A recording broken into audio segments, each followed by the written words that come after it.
Sin duda hay muchas historias de padre e hijos, o padres e hijos, ¿no?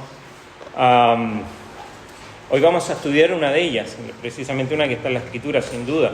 Pero pensaba yo, quizás inspirado en esta parábola que vamos a estudiar hoy, podemos notar, ¿no?, la tensión que hay siempre en las relaciones filiales, ¿no?, en las relaciones familiares. Para quienes nos gustan los clásicos, desde los hermanos Karamazov, un libro muy antiguo, lo pueden leer, recomendado ahora para el verano, o El Padrino, ¿no?, la relación de este padre con sus hijos, o ya después para las películas que tenemos Buscando a Nemo, y quizás la más parecida a esta podría ser El Rey León. No sé si se acuerdan cuál es la historia del Rey León, ¿no? Un niño se va, un hijo se va, se pierde, está perdido ahí y regresa. Un león, ¿no? Un hijo. Pero hay una famosa historia en el libro de Lucas, que es donde estamos teniendo nuestro estudio, en el capítulo 15, y es la historia conocida para todos nosotros como la parábola del hijo pródigo. Y es la historia de un hijo, ¿no?, que básicamente toma la herencia del padre, la gasta y vuelve con un padre allí que lo perdona, que lo recibe. Pero para nosotros quizás la mayoría de las veces pensamos en esta historia ahí, ¿no? Un hijo que se va y que vuelve. Pero es mucho más que eso, ¿no? Quiero que hagamos la lectura, pero la hagamos como la hemos hecho anteriormente, poniendo ahí en nuestro video lectura, así que presta atención a lo que es la lectura de esta mañana. Un hombre tenía 2 hijos, continuó Jesús. El menor de ellos le dijo a su padre: «Papá, dame lo que me toca de la herencia». Así que el padre repartió sus bienes entre los 2. Poco después, el hijo menor juntó todo lo que tenía y se fue a un país lejano. Allí vivió desenfrenadamente y derrochó su herencia. Cuando ya lo había gastado todo, sobrevino una gran escasez en la región y él comenzó a pasar necesidad. Así que fue y consiguió empleo con un ciudadano de aquel país, quien lo mandó a sus campos a cuidar cerdos. Tanta hambre tenía que hubiera querido llenarse el estómago con la comida que daban a los cerdos, pero aún así nadie le daba nada. Por fin recapacitó y se dijo: «¿Cuántos jornaleros de mi padre tienen comida de sobra y yo aquí me muero de hambre? Tengo que volver a mi padre y decirle: Papá, he pecado contra el cielo y contra ti. Ya no merezco que se me llame tu hijo. Trátame como si fuera uno de tus jornaleros». Así que emprendió el viaje y se fue a su padre. Todavía estaba lejos cuando su padre lo vio y se compadeció de él. Salió corriendo a su encuentro, lo abrazó y lo besó. El joven le dijo: «Papá, he pecado contra el cielo y contra ti. Ya no merezco que se me llame tu hijo». Pero el padre ordenó a sus siervos: «Pronto, traigan la mejor ropa para vestirlo. Pónganle también un anillo en el dedo y sandalias en los pies. Traigan el ternero más gordo y mátenlo para celebrar un banquete. Porque este hijo mío estaba muerto, pero ahora ha vuelto a la vida. Se había perdido, pero ya lo hemos encontrado». Así que empezaron a hacer fiesta. Mientras tanto, el hijo mayor estaba en el campo. Al volver, cuando se acercó a la casa, oyó la música del baile. Entonces llamó a uno de los siervos y le preguntó qué pasaba. «Ha llegado tu hermano», le respondió. «Y tu papá ha matado el ternero más gordo porque ha recobrado a su hijo sano y salvo». Indignado, el hermano mayor se negó a entrar. Así que su padre salió a suplicarle que lo hiciera. Pero él le contestó: «Fíjate cuántos años te he servido sin desobedecer jamás tus órdenes, y ni un cabrito me has dado para celebrar una fiesta con mis amigos. Pero ahora llega ese hijo tuyo, que ha despilfarrado tu fortuna con prostitutas, y tú mandas matar en su honor el ternero más gordo? Hijo mío, le dijo su padre, tú siempre estás conmigo, y todo lo que tengo es tuyo. Pero teníamos que hacer fiesta y alegrarnos, porque este hermano tuyo estaba muerto, pero ahora ha vuelto a la vida. Se había perdido, pero ya lo hemos encontrado. Muy bien, oramos un momento. Padre Celestial, gracias por la oportunidad que nos das esta mañana de poder estudiar tu palabra, y rogamos para que tu Espíritu Santo en este momento pueda usar tu palabra y esta porción, esta historia que acabamos de escuchar, de leer, para que podamos ser confrontados con nuestros pensamientos, con nuestra realidad, con nuestras ideas acerca de nosotros mismos y de nuestra relación contigo. Háblanos, Señor, en nombre de Jesús. Amén. Fran, ¿podrías tener la gracias? Esta es la historia, si se dio cuenta, y quizás seguimos reflexionando en esto, es la historia de dos hijos, ¿no? La historia del hermano menor y la historia del hermano mayor. Y el Señor nos deja esta historia, y no termina simplemente cuando el hijo que se va regresa, sino que el Señor nos deja la historia de estos dos hijos porque quiere que los contrastemos, que los comparemos, que hagamos un análisis entre estos dos hermanos, ¿no? Y si no los comparamos, no los contrastamos, sin duda nos vamos a perder un poco del mensaje que Jesucristo nos quiere dar y nos quiere dejar para nosotros. Esta parábola sin duda nos desafía a la manera en que tenemos de ver nuestra relación con Dios. Esta semana volví a leer un libro que se lo recomiendo, si alguno lo quiere quizás lo podría compartir en algún medio de lectura online, que se llama El Dios Pródigo, de Tim Keller, ¿no? Y muchos de los puntos argumentales que yo voy a compartir hoy día están inspirados nuevamente por esta lectura con otra perspectiva quizás de esta historia que es muy conocida para nosotros, un poco sentimental cuando vemos que ese hijo regresa, pero como vimos y mencionábamos recién, esta es la historia de dos hijos. Y si no lo vemos así y no contrastamos estas historias, nos vamos a perder de lo que el Señor quería enseñar. La mayoría de las historias tienen un desarrollo común, que tiene una introducción, ¿no? Que luego va a un problema, un conflicto, que después termina en una solución. Y como es la manera de conocer nosotros y evaluar las historias, que la mayoría de las veces nos quedamos con la primera parte de la historia, ¿no? Allí se nos presenta este hijo, el conflicto, ¿no? Que llega ahí al clima en que está en lo perdido, regresa y el padre le da la bienvenida. Se resuelve el problema del inicio y parecía que ahí llega al final. Pero el Señor lo hace de otra manera, quizás más teatral, poniendo actos.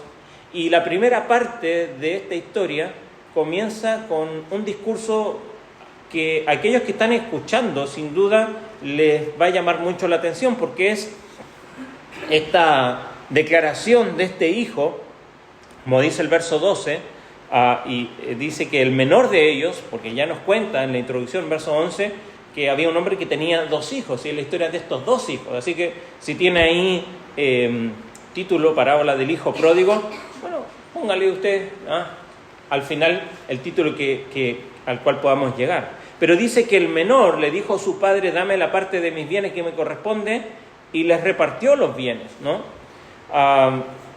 Este hijo menor va a su padre, y quizás hoy día no es algo que podamos experimentar, pero en ese tiempo, si alguien tenía hijos, en este caso este padre tenía dos hijos, se dividía la herencia no como lo hacemos nosotros hoy, ¿no? Quizás si alguien tiene dos hijos y si tiene herencia o lo que sea, lo va a dividir en dos partes iguales, ¿no?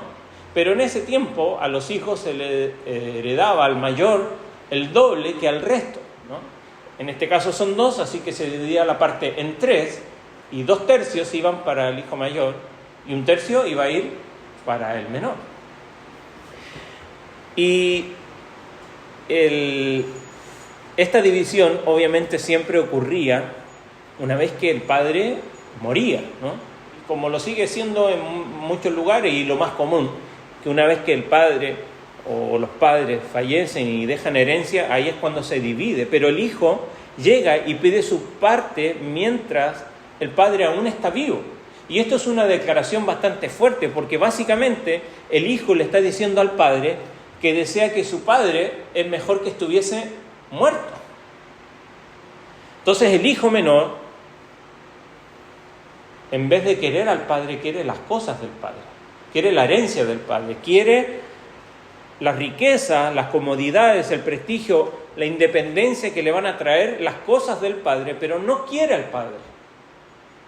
No quiere al padre, y esto sin duda es sorprendente, pero más sorprendente es la respuesta que encontramos en el padre, porque el padre, ¿no?, en vez de decirle cómo se te ocurre, ¿no?, o retarlo y en Chile diríamos mandarlo a la punta del cerro, ¿no?, y decirle que está completamente equivocado, el padre le da la herencia. Recordamos que el Señor Jesús le está hablando a una audiencia que ya la vamos a recordar allí, que estaba formada del grupo de gente, pero en este primer siglo, ¿no?, y en esta cultura, la petición de este hijo no solamente va a llamar la atención, como quizás nos llama a nosotros ahora, sino que hubiese sido algo completamente reprochable, ¿no?, por su cultura. Un padre en esta cultura, lo más seguro es que ante esta petición echara a su hijo, ¿no?, incluso quizás hasta con violencia, echarlo afuera, pero este padre no lo hace. Este padre lo que hace, ¿no?, la historia nos dice que allí, verso 12, el padre les repartió los bienes. Y es interesante que le dice, les repartió. ¿Qué quiere decir eso? Que al hijo menor le dio su parte y al hijo mayor también le dio su parte, ¿no? Aun cuando el hijo no lo haya pedido, pero está allí. Ahora, este padre, dice que le dividió la propiedad entre ellos. Pero aquí la palabra propiedad, ¿no?, o herencia, la palabra que se ocupa aquí, no es el terreno en sí, se ocupa la palabra bios, de donde viene biología, que es el estudio de la vida. Entonces, en algún sentido, o también se ocupa bios para el medio por el cual se sostiene la vida. Entonces, en realidad la historia dice aquí que el padre lo que hace es que él está dividiendo su propia vida entre sus hijos. Ahora, ¿por qué se expresa así? Porque en la cultura de este tiempo, del primer siglo, los bienes del padre, ¿no?, era su tierra, no tenía más bienes que eso, ¿no?, y la riqueza del padre estaba ligada a sus bienes, a su propiedad, ¿no? La identidad de una persona estaba profundamente conectada con la tierra, especialmente en el pueblo de Israel. Recordemos que fue un pueblo que estuvo errante y Dios le prometió, ¿qué cosa? Abraham, a tu descendencia daré esta tierra, ¿se acuerda? Y le prometió una tierra. Y la identidad del pueblo de Israel tenía que ver con su tierra, ¿no? Y su vida estaba ahí arraigada a su tierra, no porque fuera mejor que otra, estuviera bien ubicada, como hoy quizás tiene más valor, era porque eso le daba identidad. Entonces, cuando el padre tiene que desarraigarse de esa parte de su tierra, estaba partiendo su propia vida en algún sentido. Entonces, lo que el hijo menor le pide al padre, de alguna manera, es separar su propia vida, desgarrar su propia vida, ¿no?, su lugar allí en su comunidad, y el padre lo hace, divide su propiedad entre ellos, quedándose solo 2/3 de sus bienes, que ahora le pertenecen a su hijo mayor. La historia nos dice, verso 13, no muchos días después, juntándolo todo, el hijo menor se fue lejos a una provincia apartada y allí desperdició sus bienes viviendo perdidamente. El hijo toma su porción, se va, lo malgasta, todo lo que le dieron, llega al punto de la pobreza donde se han aprovechado de él, ya no le queda nada, está en ruina absoluta, y como dice ahí, en el charco de los cerdos, ¿no?, en el fango, se da cuenta que su plan no funcionó como él esperaba. Que el plan que él había trazado ahora está completamente en ruinas. La primera parte de este plan era, ahora, como dice ahí, verso 14, cuando todo lo hubo malgastado, vino una gran hambre en aquella provincia y comenzó a faltarle, y fue y se arrimó a uno de los ciudadanos de aquella tierra, el cual le envió su hacienda para que apacentase cerdos, y deseaba llenar su vientre de las algarrobas que comían los cerdos, pero nadie le daba. Y volviendo en sí, dijo: ¿cuántos jornaleros en casa de mi padre tienen abundancia de pan y yo, dice, aquí perezco de hambre? Me levantaré e iré a mi padre y le diré: Padre, he pecado contra el cielo y contra ti, ya no soy digno de ser llamado tu hijo, hazme como a uno de tus jornaleros. Y levantándose vino su padre. Hasta ahí. Entonces su plan ahora, como lo ve arruinado, él sigue trazando un plan, y su plan es volver a casa. Es regresar a la casa de su padre, disculparse. Entonces él decide regresar. Y parece que esto es simple, pero a la vez es profundo, porque él va a regresar, como dijimos, no simplemente a un lugar físico, va a regresar a su hogar, ¿no?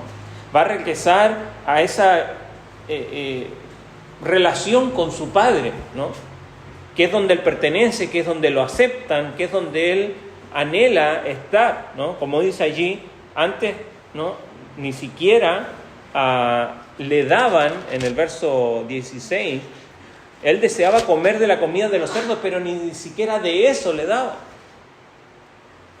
Pero hay otra parte de este plan, que no solamente es volver, y lo leímos ahí, sino que es que va a ir al Padre y le va a decir: no soy digno de ser tu hijo, hazme como uno de tus jornaleros. La petición incluso es interesante, porque no es volverse esclavos. Los esclavos trabajaban, vivían en la propiedad de sus amos, pero los jornaleros vivían en la ciudad y tenían un salario. Esta petición, de alguna manera, quiere mostrar que el hijo lo que quiere es retribuir al padre todo lo que él se llevó o lo que perdió. No puede volver así simplemente y disculparse, sino que él siente que tiene que retribuir a todo lo que hizo, a todo el mal que hizo. Así que piensa de esta manera: voy a ir con mi papá y le voy a decir: Padre, no quiero ser tu hijo, no quiero ser restablecido como tu hijo, sino que quiero ser un jornalero. No merezco ser tu hijo, no lo valgo, quiero ganarme mi regreso. Hazme como un trabajador tuyo porque quiero retribuir. Ese es el plan del hijo. Entonces se regresa, y como nos dice la historia, si nosotros fuéramos padres y vemos a uno de nuestros hijos después de mucho tiempo regresar, sin duda haríamos lo mismo que este padre. Pero piense que este hijo ofendió a su padre delante de toda la comunidad, más encima lo malgastó. Lo más probable es que la gente sabía lo que estaba pasando, porque nos dice al principio de la historia, después nos dice que el hermano también sabía en lo que estaba malgastando, y esto estaba deshonrando a toda la familia. Y cuando uno está en estas situaciones, uno ve regresar a alguien y dice: ojalá que sea bueno lo que va a suceder ahora, ¿no? Pero lo interesante de la historia es que dice el texto allí, verso 20, cuando aún estaba lejos, lo vio su padre y fue movido a compasión, a misericordia, y dice: corrió y se echó sobre su cuello y le besó. Y estos detalles son interesantes, porque en esta cultura, nuevamente tenemos que entenderlo, en esta cultura del Medio Oriente del primer siglo, un padre, alguien mayor, no iba a correr. Los niños corrían, los jóvenes quizás podían correr, pero un padre no va a correr. Se tiene que levantar la túnica y va a mostrar las cañuelitas que ya a esa edad tiene, y eso es vergonzoso. Entonces no lo va a hacer. Pero además, todo lo que había hecho el hijo en contra de él, como dijimos, lo más probable es que aquellos que están escuchando esta historia están impactados no por lo sentimental de la historia, sino por lo contracultural de la historia.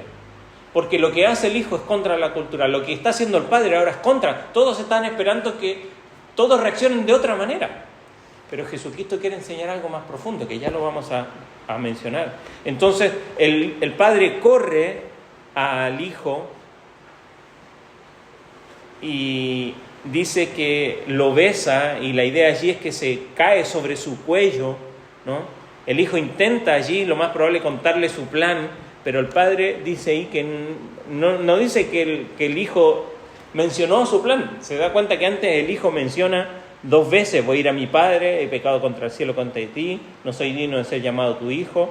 Y él va con todo su plan, pero cuando se encuentra con su padre, verso 21, el hijo le dijo: Padre, he pecado contra el cielo y contra ti, ya no soy digno de ser llamado tu hijo. Pero el padre dijo a sus siervos: sacad el mejor vestido y vestidle, y poned anillo en su mano y calzado en sus pies, traed el becerro gordo, matadlo y comamos y hagamos fiesta, porque mi hijo ha muerto, muerto era y ha revivido, se había perdido y es hallado. Y comenzaron a regocijarse. El padre, al parecer, ni hizo caso ni prestó atención a la declaración de su hijo. Simplemente el padre lo que hizo fue, como dice allí, llamar a sus sirvientes, poner que lo vistieran con ropas nuevas, que pongan, probablemente venía descalzo, sin bienes, pongan su anillo. Ese detalle es importante, ¿no? En la cultura antigua, cuando había un contrato, no se firmaba, sino que el anillo era la autoridad en una familia. Tenían inscripciones para cada familia, y eso era un sentido de autoridad. Lo restituye nuevamente al lugar que le corresponde, y pareciera que aún más lo que sucede es que el hijo no quería ser restablecido en la familia. Dijimos que él quería ganarse su lugar, pero el padre le responde: no voy a dejar que te ganes tu lugar, no lo voy a hacer, yo te voy a dar el lugar que yo quiero darte. Y sin duda eso es la muestra de gracia que Jesucristo quiere mostrar en esta historia.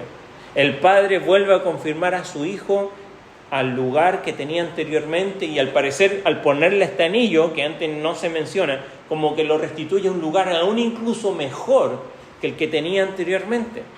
Organiza una fiesta fantástica para conmemorar el día en que su hijo perdido ha vuelto a casa.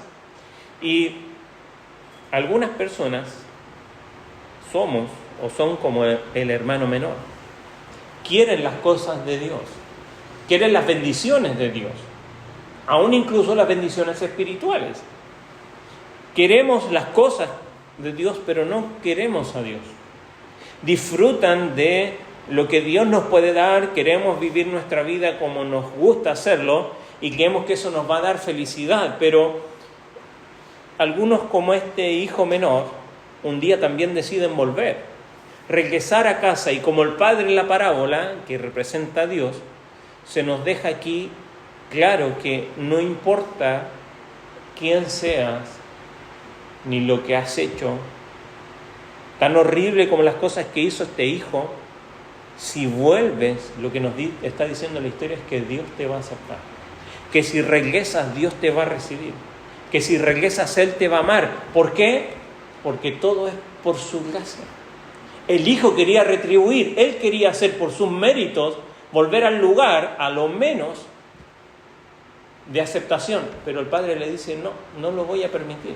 Yo te voy a recibir, yo te voy a dar el lugar, porque esto es lo que el Señor quiere mostrar, que es la gracia. Todos somos en algún sentido como el hijo menor. Cuando llegamos a Dios, cuando decidimos creer, decimos como el hijo: no soy digno, quiero ganarme mi lugar, quiero hacer las cosas bien ahora, pero el Dios de las Escrituras no acepta esos términos. Muchos de nosotros queremos retribuir a Dios lo que Él nos ha dado, pero no podemos. Y Dios tampoco quiere. En lugar de eso, como nos dice Juan 1, que a todos los que le recibieron, a los que quien les dio el derecho, la potestad de ser llamados hijos de Dios. Nos dice: a los que hicieron, a los que regresaron y retribuyeron, son hijos de Dios. La gracia de Dios es la que nos confirma que somos sus hijos. Efesios 1 lo estudiamos hace un tiempo atrás, y que es lo que nos da identidad. Las bendiciones del Padre, del Hijo y del Espíritu Santo son las que nos dan identidad, no nuestros esfuerzos, no lo que nosotros hacemos, sino que el hecho de que ahora hemos sido adoptados como hijos de Dios. Ahora que estamos en este estatus seguro donde hemos sido aceptados. Entonces, al final de esta primera parte de la historia, parece como que todo se resuelve, como que todo viene a la normalidad. Por eso es que siempre tenemos, yo le puse en la semana, quiénes son los protagonistas, y lo primero que se nos viene a la mente, el hijo menor, ¿verdad? ¿No? El hijo pródigo, ese es el corazón de la historia, sin duda. Sin esta primera parte no entenderíamos lo que sucede después.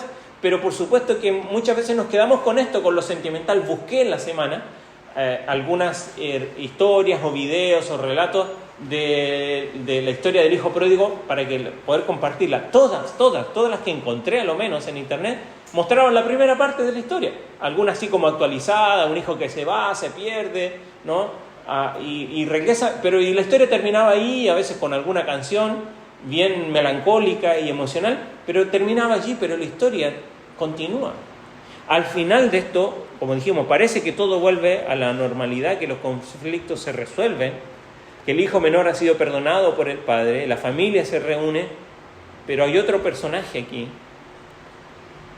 que aún no sabe que su hermano perdido ha sido encontrado, y casi siempre cuando las personas piensan en esta historia, como dijimos, nos enfocamos en esta primera parte, ¿no?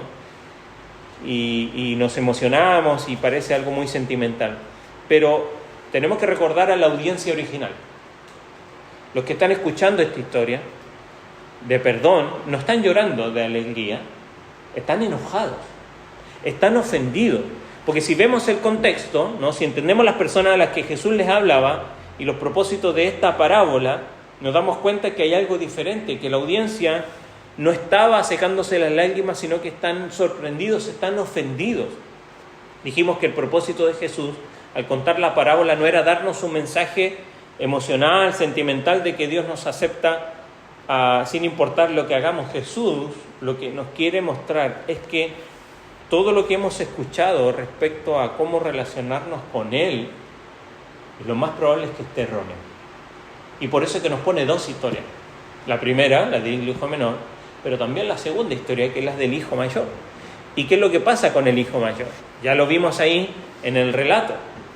Ahora un nuevo conflicto surge, porque cuando el padre hace esta fiesta, ¿no?, para celebrar el regreso del hijo menor, Jesús describe cómo el hermano mayor, al llegar del campo, lo leemos ahí, dice,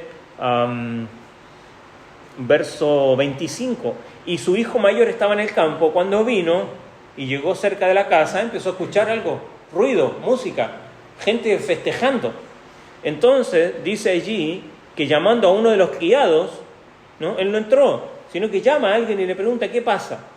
Verso 27 le dice lo que sucede: tu hermano ha venido y tu padre ha hecho matar el becerro gordo por haberle recibido bueno y sano. Entonces se enojó y no quiso entrar. Salió el padre entonces, como él no quiso entrar, el padre tuvo que salir. Lo sacó de la fiesta más grandiosa que había hecho probablemente en su vida para poder lidiar ahora con este nuevo conflicto.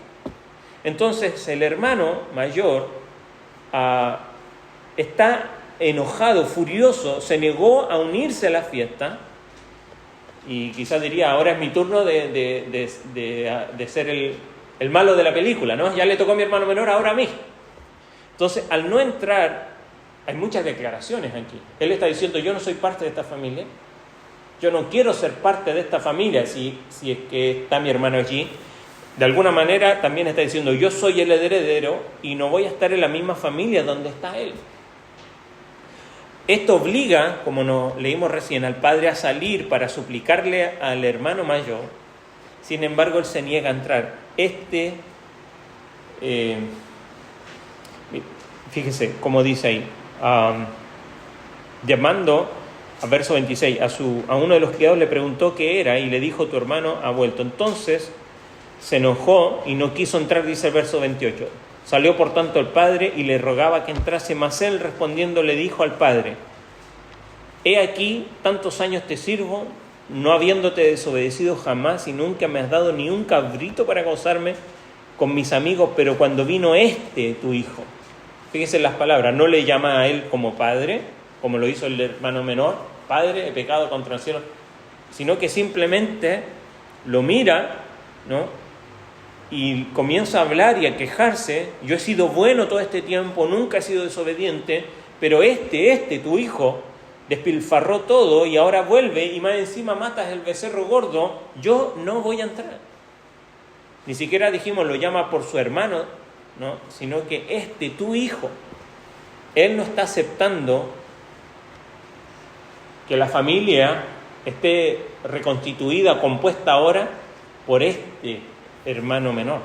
Y él no quiere ser parte de eso.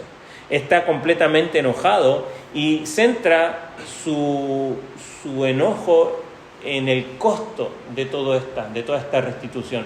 Porque dice ahí, yo he estado aquí, nunca me diste ni siquiera un cabrito. Podría haber matado un cabrito para mi hermano, pero mataste el becerro gordo. Que para comerlo, no lo iba a comer ni el padre ni el hermano menor. Probablemente invitó a toda la ciudad a que se gozaran con él para poder comerse todo ese asado, ¿no? Lindo asado tiene que haber tenido allí. Pero eso, el hermano mayor está furioso y no quiere entrar porque su enojo se centra particularmente en el costo de todo esto. Era probablemente el día más grandioso de su padre y él no le importa, ni le interesa. Él simplemente veía que el padre estaba usando su herencia, porque ahora todo lo que tenía el padre era herencia de él, ¿no? Era lo que le pertenecía a él. Y él no aprobaba estas decisiones de su padre, le importaba las cosas del padre, pero no al padre. Al igual que el hermano menor al principio. Él quería las cosas del padre, pero no al padre. El hijo mayor también quería las cosas del padre, pero no al padre. Él está enfocado en los bienes y en el costo de todo esto, pensando por qué no se podría haber usado algo menos costoso, probablemente como una cabra. Por eso la historia nos dice, yo ni una cabra me diste, ni un cabrito, y podría haber usado eso. Entonces cuando el padre va a hablar con él, le dice, hijo, verso 31, hijo, tú siempre estás conmigo y todas mis cosas son tuyas. Sin duda tenía razón, porque todo lo que había ahora era para él. Mas era necesario hacer fiesta y regocijarnos, porque tu hermano era muerto y ha revivido, se había perdido y es hallado. Permiso. Y sin duda esto es literal, porque todo lo que tenía el padre cuando dividió la herencia ahora le pertenecía al hermano mayor. Todo lo que quedaba ahora era del hermano mayor y era el único heredero.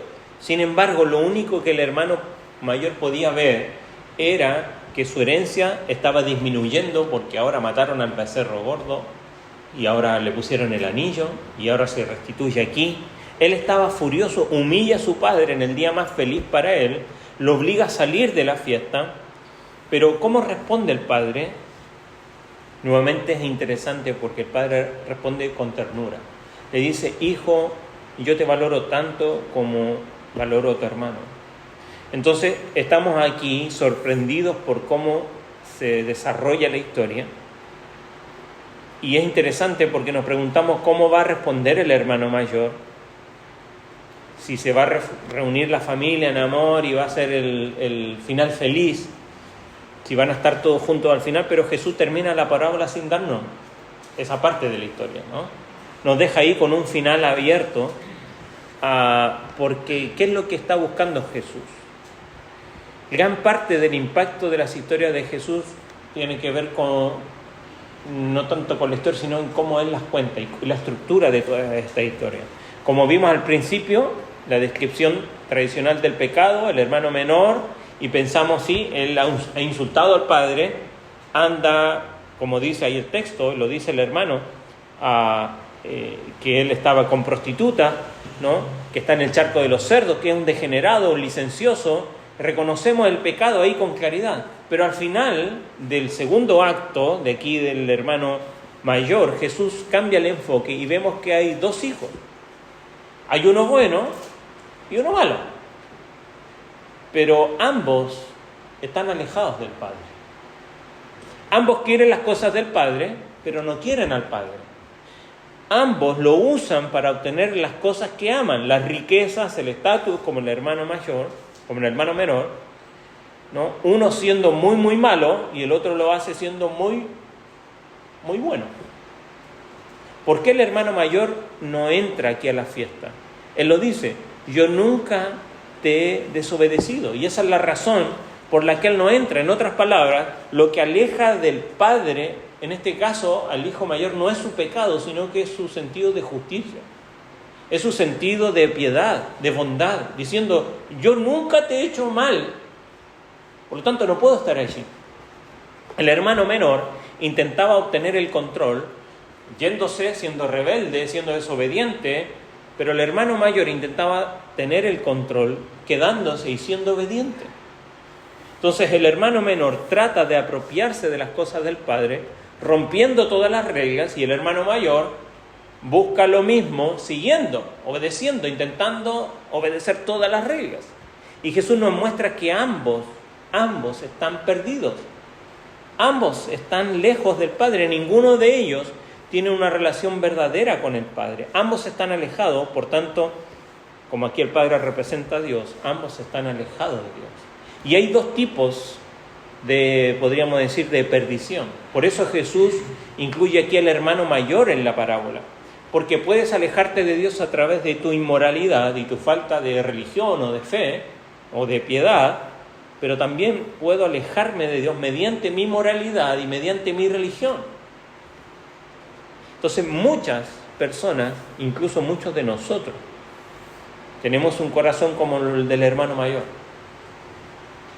Intento ser obediente, voy a la iglesia, oro, doy ofrenda, sirvo al Señor. Entonces Él debe responder a lo que yo hago, a mis oraciones, darme una vida buena y al final del día llevarme al cielo. Pero simplemente Jesús para mí es un ejemplo, es un modelo, alguien diría es un jefe allí, pero no es mi Salvador. Con esa actitud lo que intento es ser mi propio Salvador. Toda mi moralidad, toda mi religión son solo formas de hacer que Dios me dé lo que realmente yo deseo. Pero en realidad no estamos buscando a Dios por Él mismo. No estamos buscando a Dios por quién es Él, sino por las bendiciones. Estamos allí por lo que Él me puede dar. Y los hermanos mayores obedecen para obtener cosas de Dios. Y si no las reciben, como sucede aquí, se enojan mucho, se molestan mucho. Entonces, en contraste, los cristianos que creen en el Evangelio obedecen a Dios simplemente para recibir a Dios, para parecerse a Él, para amarle, para conocerle, para deleitarnos en Dios. Entonces, lo sorprendente de esta parábola es cómo termina. El hermano menor se va, se arrepiente y vuelve, se humilla y salvado, pero el hermano mayor, el hombre bueno, ha cumplido todas las reglas, está perdido hasta donde sabemos. Como dijimos, es un final abierto, no sabemos cómo termina. Entonces aquí, los que están oyendo esta historia, en vez de escuchar suspiros, como dijimos, lágrimas, lo más probable es que estén enojados, viendo que el amante de las prostitutas es salvo y que el hombre recto moralmente está perdido. Y los que están escuchando están sorprendidos. Pensamos muchas veces nosotros que Dios lo que quiere es gente buena, pero lo que Jesús nos muestra es que Dios quiere gente nueva, restaurada por su gracia. A nosotros sin duda nos gusta pensar que los buenos, porque normalmente nos creemos muy buenos, están salvos y los malos están perdidos. Sin embargo, Jesús con esta historia nos enseña que ambos están perdidos, que ambos están lejos de Dios, porque aunque parecen diferentes por fuera, en su interior son iguales. Un hombre decía lo siguiente: muchas veces creemos que para ser salvos basta con arrepentirnos de nuestros pecados, pero Jesús nos muestra que también debemos arrepentirnos de las razones por las que hacemos cosas buenas.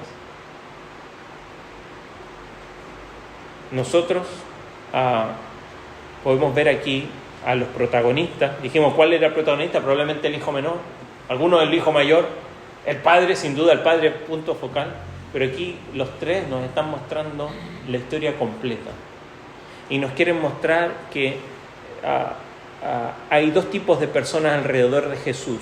Si recordamos el contexto, no lo mencionamos al principio, pero el capítulo 15 comienza con lo siguiente, que a Jesús se le acercaron los publicanos y pecadores para oírlo, ¿se acuerda? Y el verso 2 nos dice que los fariseos y los escribas murmuraban diciendo, a los pecadores recibe y come con ellos. Y ahí comienza, ¿qué cosa? Jesús a decirles una parábola. Es una parábola que cuenta tres historias. Entonces, están los recaudadores de impuestos, los pecadores, que eran como el hermano menor, quienes vivían como querían, y por otro lado están los fariseos, los maestros de la ley, que eran como el hermano mayor, obedientes y buenos, y estos dos grupos de personas están representados aquí en esta última parte de la parábola, y Jesús nos enseña algo sobre ambos. En la parábola vemos al menos dos formas en cómo los seres humanos intentamos acercarnos a Dios, arreglar el mundo o sentirnos bien con nosotros mismos. Y una es el camino del autodescubrimiento, ¿no? de ver quién somos nosotros, en fin, y la otra es el camino de la moralidad o de la conformidad moral.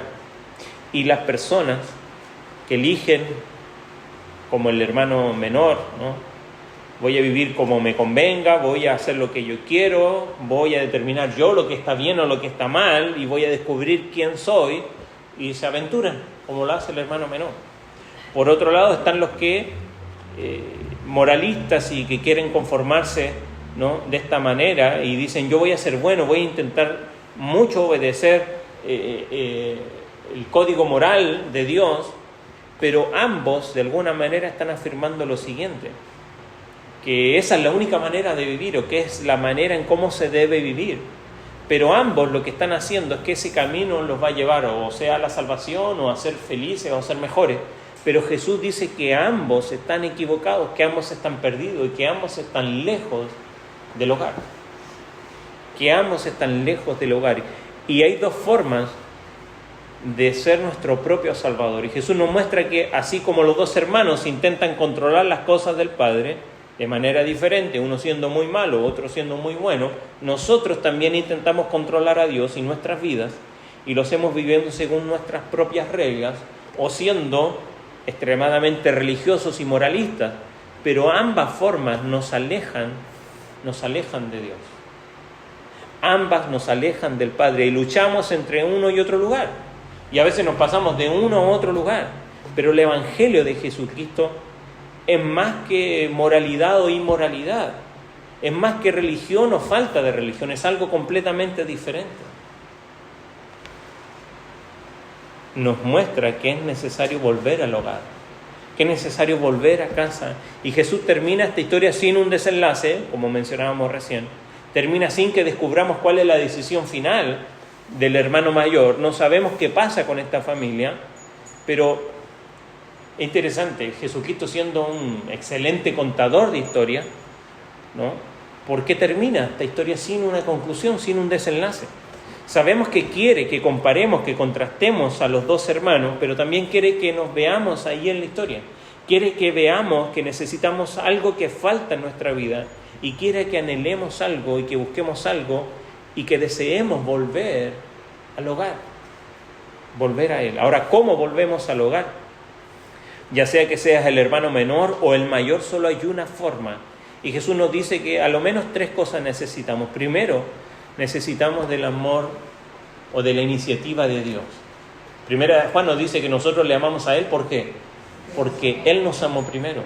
Juan 3:16, el versículo corazón de la Biblia, dice que de tal manera amó Dios al mundo que Él ha dado. Él toma la iniciativa. Él vino a este mundo. Y el Padre sale por ambos, ¿no? Para hacer que entren a esta fiesta. Va con el primer hijo, lo besa para hacerlo entrar. Va con el segundo hijo y le ruega que entre también. Y con ambos es el que toma la iniciativa, es el Padre. Nunca buscarás a Dios a menos que Él te busque. Ahora, segundo, tenemos que aprender a arrepentirnos de algo más que nuestros pecados.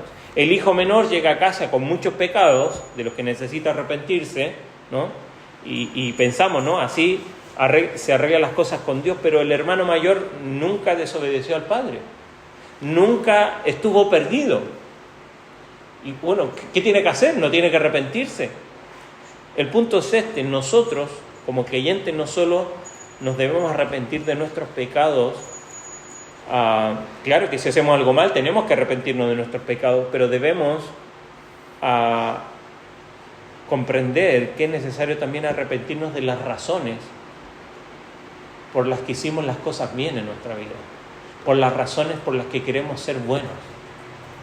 Muchas veces hacemos lo correcto, pero por motivos equivocados, para ser visto de los demás, para que Dios me dé algo bueno, para que hablen bien de mí. Lo hemos aprendido aquí, lo puedo hacer por culpa, porque hice algo malo, entonces quiero compensar la balanza haciendo algo bueno.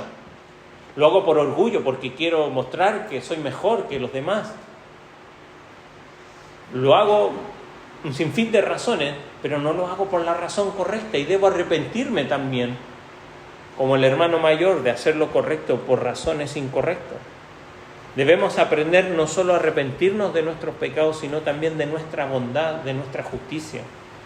Solo así vamos a dejar de confiar en nosotros mismos y depender solamente de Jesucristo para nuestra salvación. Y tercero, debemos ser moldeados y conmovidos por el costo de llevarnos a casa. Mire, al principio de Lucas 15, dijimos, estaban los recaudadores de impuestos como el hermano menor, los fariseos, los religiosos como el hermano mayor, alrededor de Jesús, ¿no? Los fariseos, al ver a Jesús, le dijeron: ¿por qué estás con ellos? ¿Por qué estás con los pecadores? Y Jesús le cuenta estas tres historias. La primera, ¿se acuerdan? La de la oveja perdida. Entonces alguien va a buscarla para traerla a casa. La segunda, la moneda perdida, alguien da vuelta a la casa y encuentra y la recupera. Pero la tercera historia es la parábola de este hijo, pero nadie sale a buscarlo. Nadie va a encontrarlo para traerlo a casa, y eso es llamativo. ¿Por qué? Bueno, creo que el Señor lo hizo deliberadamente para preguntarnos: ¿quién debió haber ido a buscar a ese hijo perdido? En esta cultura, lo más seguro es que la respuesta haya sido el hermano mayor. Al hermano mayor se le daba el doble de herencia, porque el hermano mayor tenía la tarea de mantener unida a la familia, de que si se dividía y se escapaba a alguien, él traerlo nuevamente. Todos ahí sabían que el hermano mayor tenía que hacerlo, que el hermano mayor tenía que ir a buscar, era el trabajo de él. Entonces, cuando el padre divide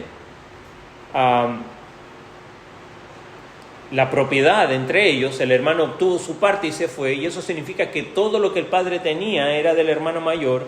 Entonces, en cierto sentido, todos los mantos, todos los anillos, todo lo que el padre le da la bienvenida al hijo menor, fue a costo ¿de quién? Del hermano mayor. Fue a costa del hermano mayor. No es gratis, alguien tiene que pagar. Y claro que para el hermano menor la restauración fue gratuita, fue por gracia, pero para el hermano mayor fue intensamente costoso. Es por eso que se queja. Como humanidad, nosotros necesitamos un verdadero hermano mayor. Un hermano mayor, y Dios no puede devolvernos a la familia, adoptarnos, aceptarnos, vestirnos, si no sea a expensas del verdadero hermano mayor. El hijo menor de la historia no tuvo un buen hermano mayor, pero nosotros sí tenemos un buen hermano mayor. Para nosotros hay un verdadero hermano mayor, uno que amó y obedeció al Padre completamente, uno que vino a este mundo, que amó a Dios con todo su corazón, con toda su alma, como dice la ley, y a su prójimo. Y cuando lo tenía todo, tenía un manto, un anillo, lo poseía todo. Sin embargo, al final de su vida vemos que en vez de vestirlo, allí en la cruz fue desnudado. En vez de un anillo le pusieron una corona de espinas. En vez de un festín le ofrecieron vinagre. Ese verdadero hermano mayor viene y nos dice: lo hice todo por ti. No podían vestirte a menos que me desnudara. No podían darte un manto, un anillo, a menos que yo los perdiera. yo gané todo esto, son míos, pero voluntariamente te los doy a ti. Y eso es el Evangelio. La salvación es absolutamente gratis para nosotros, pero es increíblemente costosa para Él. Jesucristo puso un mal hermano mayor en la historia para que nosotros buscásemos al verdadero hermano mayor. No solo necesitamos un hermano mayor que nos busque, sino necesitamos a alguien como Él, que baje del cielo para regresarnos al hogar, al lugar de Dios, a su propio costo. Necesitamos uno que esté dispuesto hasta el costo de su vida, y allí en la cruz es que Jesús pagó la deuda que en el fondo nosotros merecíamos. En la cruz Él pagó por las cosas que hicimos mal, pero también en la cruz pagó por nuestra justicia, por nuestro deseo de ser buenos, por nuestro deseo de piedad, de religiosidad, para que pudiésemos volver al hogar, y nos lleva a casa a un costo infinito. Ahora, ¿te conmueves ahora con esta historia? Al verla completa, por el verdadero hermano mayor que hizo todo para volverte al hogar. Porque vemos allí que lo que va a cambiar mi vida no es simplemente si yo me arrepiento, intento retribuir como el hermano menor, o si intento ser bueno como el hermano mayor. Es simplemente comprendiendo que nada de lo que yo pueda hacer me puede volver al hogar, sino que solamente la obra de Cristo. Para terminar, Dios espera, sin importar nuestra historia, lo que haya pasado antes, Dios nos espera y Él nos sale a buscar, y Él quiere que volvamos a casa. Más que arrepentirnos solo de nuestros pecados, sino que de nuestros motivos, incluso para ser buenos. Pero sobre todo vivir una vida de gratitud por la gracia que hemos recibido. Acá la historia no nos termina, ¿qué pasa con el hermano mayor? Pero hay un festín, hay un banquete, hay una fiesta que Dios ha preparado para aquellos que vuelven a Él.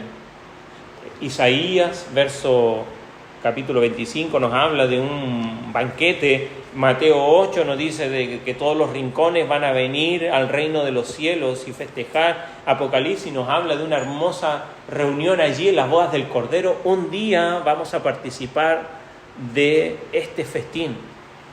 Ahora, ¿qué clase de persona somos nosotros? ¿Qué clase de personas somos nosotros cuando imaginamos o recordamos que Dios ha preparado un lugar para nosotros, tal como el Padre? Y ya sea que sea como el hermano menor o como el hermano mayor, Dios quiere que vuelvas al hogar y te da la oportunidad hoy. Así que, donde quiera que estés, Jesús quiere que lo escuchemos, y ya sea que seamos como el hermano menor o como el hermano mayor, Él nos está llamando. Él quiere, al darnos esta parábola, que nosotros nos metamos aquí en la historia y nos identifiquemos con cualquiera de los dos. Pero con cualquiera de los dos, el llamado es el mismo: vuelve al lugar. Y el lugar para el que fuiste creado, el lugar donde realmente vas a encontrar paz, felicidad. Si aún no eres un hijo de Dios, el Señor te está llamando, pero si somos hijos de Dios, luchamos, porque muchas veces somos como el hijo menor. Queremos las cosas del Padre y hacemos lo que queremos. O somos como el hermano mayor, que también queremos las cosas del Padre, pero lo hacemos siendo buenos. Cualquiera de las dos es equivocada y es errónea, y el Señor quiere que analicemos nuestro corazón y que podamos ver en nuestro interior cuáles son las verdaderas motivaciones para seguirle y para estar con Él. Él toma la iniciativa, Él nos busca, pero la respuesta que hemos de dar a Dios, reconociendo que solo por gracia, solo por la obra de Cristo a nuestro favor, es la que nos va a poder a nosotros disfrutar de aquellas cosas que el Señor tiene preparado, no solamente en el futuro, sino que aún ahora, porque el Señor lo dice: aquellos que creen en mí, de su interior correrán ríos de agua viva. Y la vida que nos ha dado va a ser una vida de dicha, de placer real. Pero tienes que volver al hogar. Quizás a veces pensamos que Dios está lejos, pero somos nosotros que nos alejamos. Podemos estar tan lejos como el hijo menor, o podemos estar tan cerca como el hijo mayor, y aún así estar lejos. Que el Señor nos ayude a reflexionar en esta historia, en esta parábola, y que podamos tomar decisiones que vayan de acuerdo también a lo que el Señor nos habla. Pongámonos en pie y demos gracias al Señor.